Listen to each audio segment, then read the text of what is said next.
அமைச்சார்.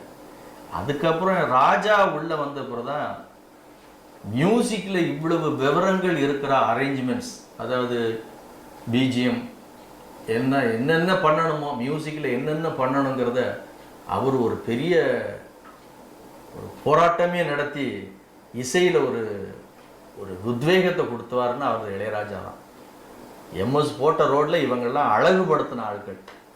அதுக்கப்புறம் ராஜா அப்புறம் நீங்கள் அதுக்கு முன்னாடி பார்த்தீங்கன்னா எங்கே பார்த்தாலும் ஹிந்தி சாங் தான் கேட்டுக்கிட்டு இருந்தாங்க. இப்போ நானே ஆரம்பத்தில் ஹிந்தி சாங் தான் பாடிக்கிட்டு இருந்தோம்.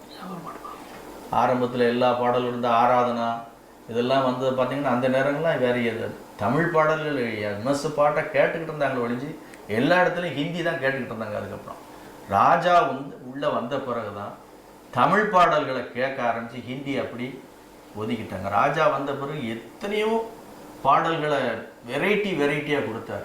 அதுக்கப்புறம்